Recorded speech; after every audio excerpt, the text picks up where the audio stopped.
The alarm had no sound. That was the first thing Sergeant Dara Voss noticed when the lights in the embassy's lower corridors shifted from white to deep amber. No klaxon. No announcement. Just that silent color change that every human diplomat on Station Vorith had been trained to fear above all else, the Keth signal for imminent sovereign presence. Dara was already moving before the thought finished forming. Her boots hit the polished obsidian floor at a dead run, one hand on the sidearm she was never supposed to draw, the other pressing her earpiece. Calloway, tell me the eastern perimeter is sealed. Static. Then, sealed and confirmed. But, Sergeant, the readings are wrong. The ship that just docked isn't a courier. It isn't a warship either. It's a pause that lasted too long. It's the throne vessel. She stopped running. The throne vessel of Queen Sereth Vel Anu, supreme sovereign of the Keth Dominion, had not left the homeworld cradle in 47 years. Not for treaties. Not for wars. Not for the deaths of emperors or the births of stars. The vessel was a symbol, a floating monument to Keth power, and it moved for nothing less than the collapse of civilizations. It had just docked at a human embassy station. Dara resumed running, faster now. The eastern corridor ended at a pressurized gate standing 12 feet tall, built by humans who had studied Keth biology for 2 decades before daring to design a space where both species could stand without either feeling like prey. Dara reached it in 40 seconds, falling into position beside Corporal Ennis, who had his weapon raised and his jaw clenched. "Stand down," she said quietly. "Sergeant, stand."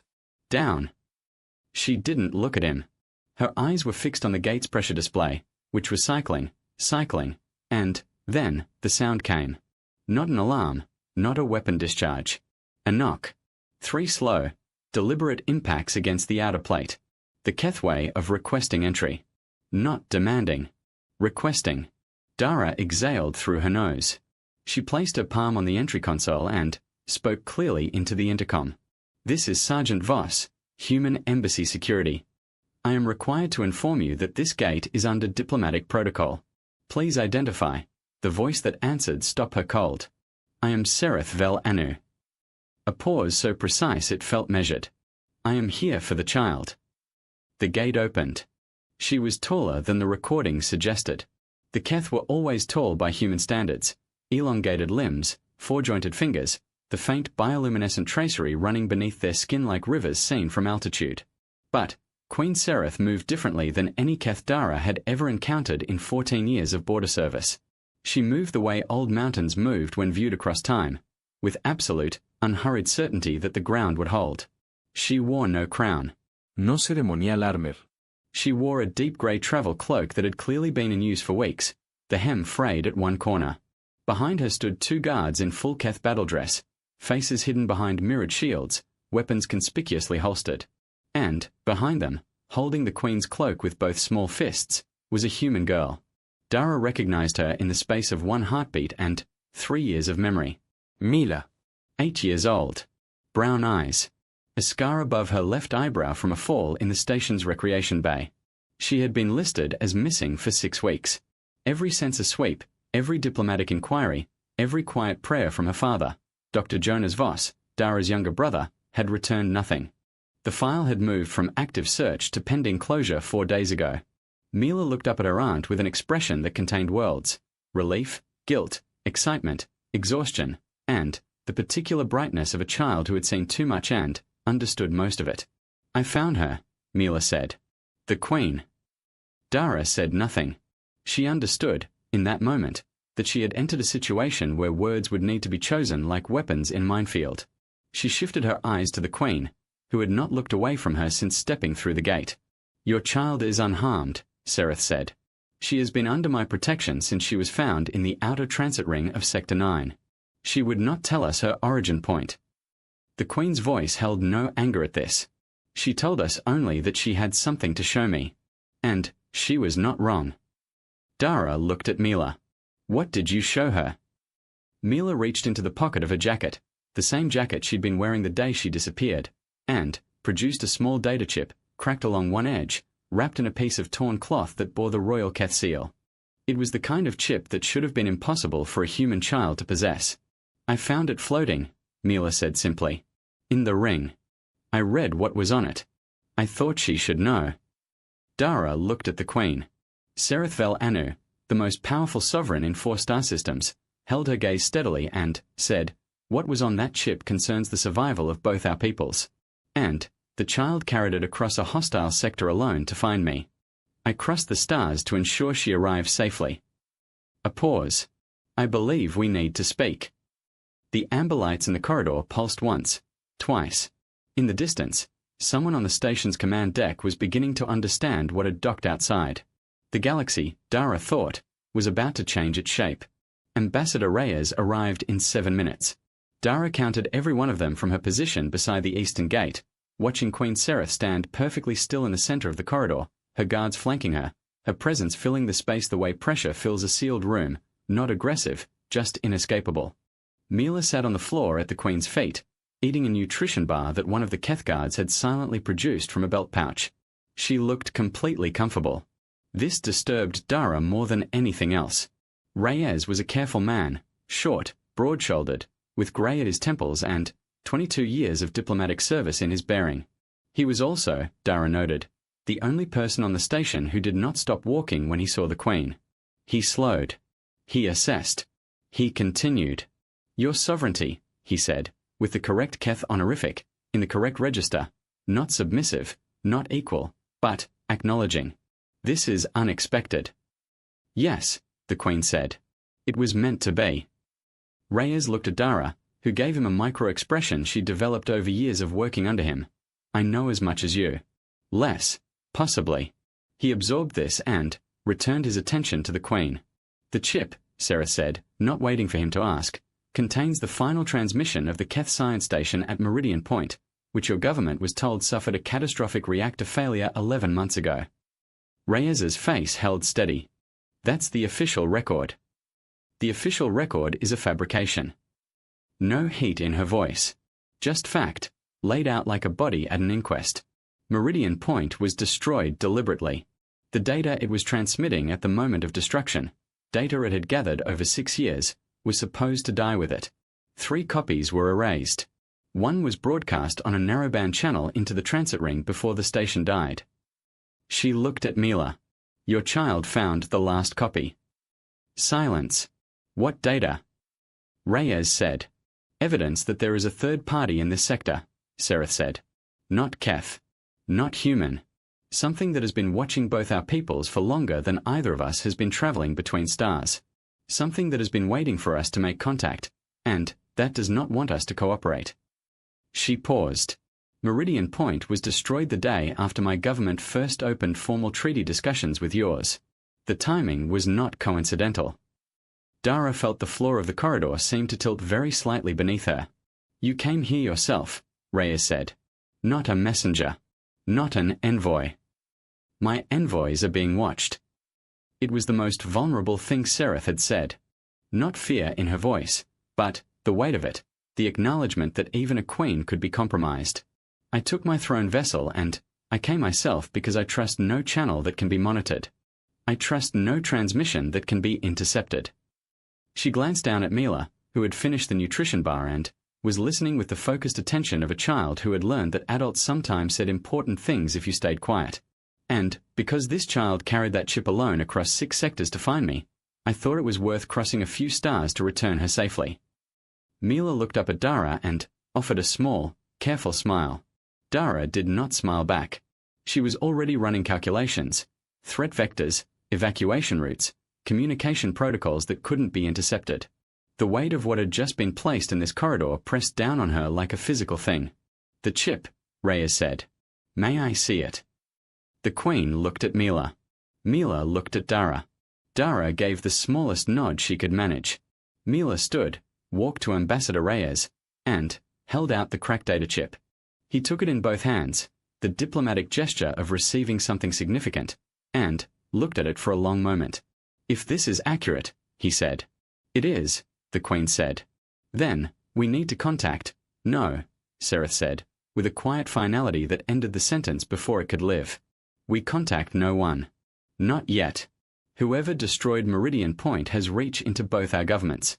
Until we know who, and how far, we act only with the people in this corridor." Her gaze moved from Reyes to Dara and back. I came here with 2 guards. You have a sergeant and a corporal. That is our council. Reyes stared at her for a moment that lasted several geological ages. All right, he said. The Queen turned then, for the first time, and looked directly at Dara. Not as a security officer. Not as a body in a corridor. She looked at her the way one commander looks at another when the situation has stripped away every rank below the essential. Your niece, she said, is remarkable. She's 8, Dara said. Yes. The Queen's bioluminescent tracery pulsed faintly, the Keth equivalent of a suppressed smile. That makes it more remarkable. They moved to the embassy's secure conference room, windowless, signal dampened, electromagnetically isolated. Dara swept it herself before anyone entered. Ennis stood outside the door. The 2 Keth guards took positions that mirrored his, facing outward, weapons still holstered. Mila sat in the corner with a tablet, but she wasn't using it. She was watching. Dara had always known her niece was different. Jonas had said it since the girl was 3, the way she observed, catalogued, held information in a kind of internal architecture that most adults never developed. She had been flagged twice by station education systems for processing speed that outpaced available curriculum. She read technical manuals for recreation. She had, apparently, also stowed away on a maintenance shuttle, survived 6 weeks in transit ring sectors, and managed to get an audience with the supreme sovereign of an alien civilization. At 8, Dara was going to have a very long conversation with Jonas about childproofing. Reyes had loaded the chip. The data was cascading across the secure display. 6 years of Meridian Point's deep scan readings, the station's research logs, and, finally, the transmission that had killed it. The last 40 minutes of the station's life, compressed into a data burst that had scattered into the transit ring like seeds from a dying plant. The images were undeniable. The third presence had been visible for years in the scan data, camouflaged against the natural radiation of the sector's twin pulsars. Not ships, something else. Structures. Possibly. Ancient and patient and arranged with the kind of geometric precision that did not occur in nature. They had been watching the Keth homeworld for what the data suggested were centuries. They had watched humanity arrive in this sector 11 years ago.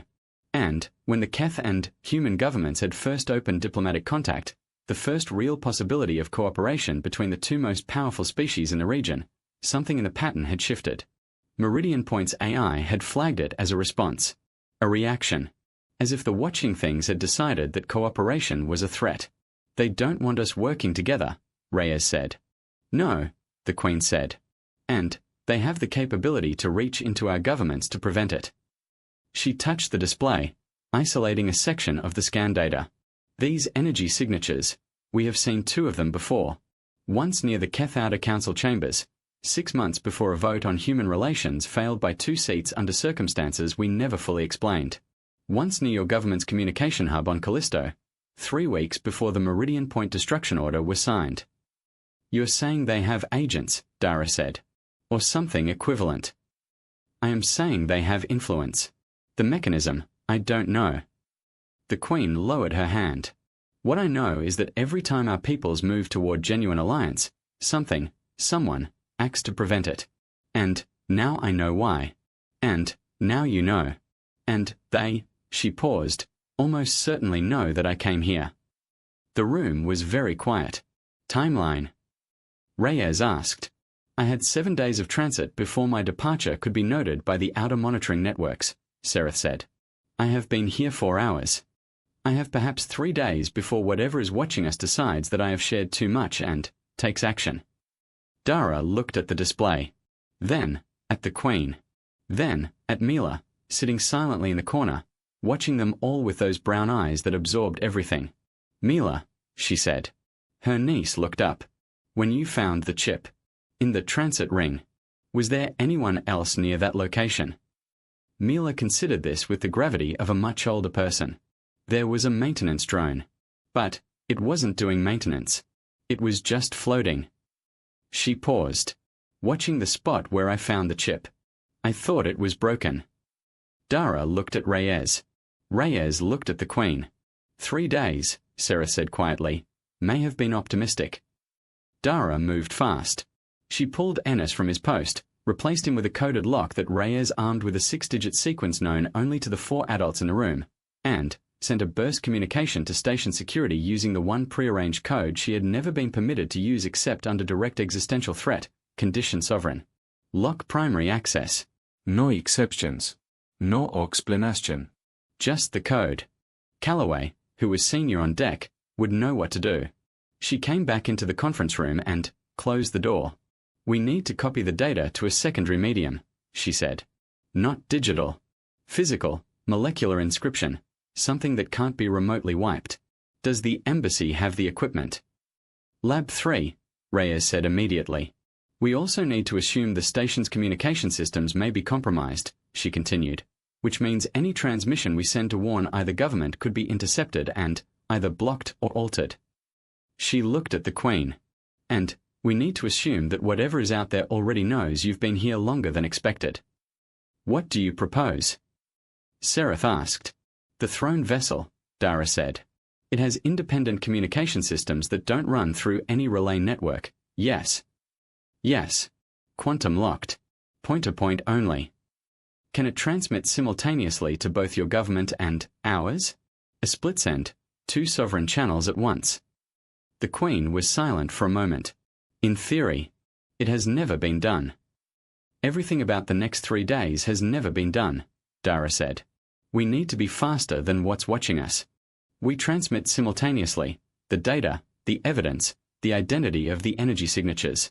Both governments receive it at the same moment. No single point of interception. No way to block one without blocking both. She paused. And if it triggers a response from whatever is out there, if they come here, then at least we know the transmission got through. The room absorbed this. You are proposing to use my vessel as bait, the Queen said. I am proposing to use this moment as a detonator, Dara said.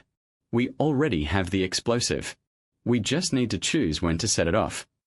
Sereth looked at her for a long time. The bioluminescent tracery across her skin moved in slow patterns, thinking, processing.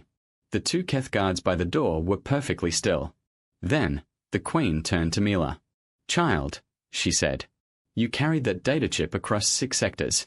You found me across a civilization you had never entered. You made this moment possible. She paused.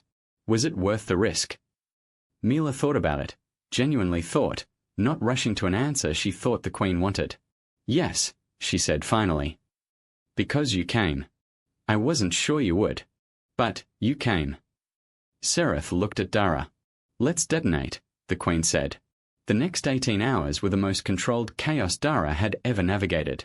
Lab 3 confirmed it had molecular inscription capability, a relic piece of equipment used for archiving sensitive treaty documents. Reyes ran the inscription himself, 3 copies, while Dara oversaw the data transfer to the throne vessel's communication array via a hardwired connection they physically ran through the station corridor, bypassing all wireless systems. The Keth engineers aboard the vessel, who had clearly received no warning that their Queen might do something unprecedented with their communication systems, adapted with the professionalism of people who understood that when Sereth Vel Anu gave an instruction, the appropriate response was execution, not objection. Calloway held the station in full lockdown, turning away 2 supply ships and 1 diplomatic courier without explanation, logging them as technical delays. He sent one message back to Dara. How long? She replied, soon. Mila slept for 4 hours in the conference room, curled across 2 chairs pushed together, her jacket pulled over her shoulders. Neither Keth guard looked at her. They stood with the discipline of stones. But when the room's temperature dropped slightly in the early hours of the station's night cycle, one of them, without any visible instruction, removed a thermal panel from his kit and draped it over the child. Dara noted this and said nothing. At our 17, the data inscription was complete. 3 physical copies, encoded in molecular lattice, tucked into 3 separate sealed cases. 1 for the Queen. 1 for Reyes. 1 for Dara herself, because no plan worth making left its entire existence to the survival of any 2 points. At hour 18, the throne vessel's dual-channel transmission array was online.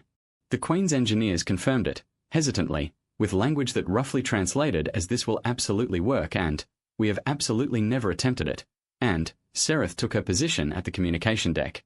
She looked at Dara through the hardwired video link they had rigged between the station and the vessel.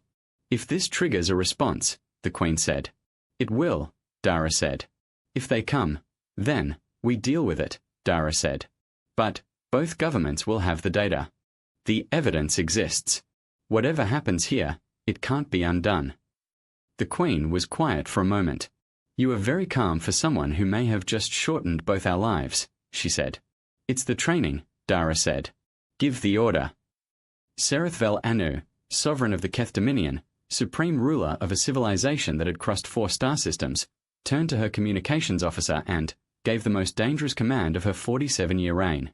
The transmission began. It took 11 seconds to complete. 11 seconds for 6 years of evidence, a station's dying cry, and the proof of a watching presence to burst simultaneously into 2 government channels light years apart, uncatchable, unblockable, already arriving before anything could move to stop it. At second 12, every proximity sensor on the station screamed. Not silently this time. The full alarm, every frequency, deafening and immediate. Calloway's voice came over the comm in a tone Dara had never heard from him. Not fear, but something 1 grade below it. 3 contacts. Just arrived. No known configuration. Not Keth. Not human. A pause that contained the weight of a planet. They're not approaching. They're just another pause. They're just sitting there. The room was silent. Mila was awake. Standing. Watching Dara. They know, the Queen's voice said through the link. They know the transmission went through. A beat. They are deciding. Dara stood in the center of the conference room with her hand resting on her holstered sidearm, not drawing it, just touching it, the small physical anchor of a person who was waiting for the universe to declare its intention. The proximity sensors kept screaming. Then, at second 47 after the transmission completed, the 3 contacts moved. Not toward the station. Away. Calloway's voice came back, quieter now, disbelieving. They're leaving. Full departure vector. They're a long exhale. They're gone. The alarm cut off. The silence that followed was the loudest thing Dara had ever heard. She became aware, slowly, of Mila standing beside her, not holding her hand, not seeking comfort, just standing there next to her in the aftermath, the way someone stands beside you when they've decided that this is where they belong. Dara looked down at her. Mila looked up. Did we win? She asked. Dara thought about this very carefully, about the 3 molecular inscription cases, about 2 governments receiving evidence they couldn't now ignore, about a watching presence that had retreated but not disappeared, about a queen who had crossed the stars because an 8-year-old had been impossible to dismiss, about the long, difficult, necessary road that had just begun. We won this part, she said. Mila considered this and nodded with the solemnity of someone who understood that some answers were not simple and that the honest ones were still worth having. Through the hardwired link, Sereth Vel Anu heard this exchange. The bioluminescent tracery beneath her skin pulsed once, long and slow and complex, a pattern Dara's training had no catalogue entry for. She asked the Queen about it later. What that pattern meant. Sereth was quiet for a moment before answering. It is what we do, the Queen said, when we witness something that will matter.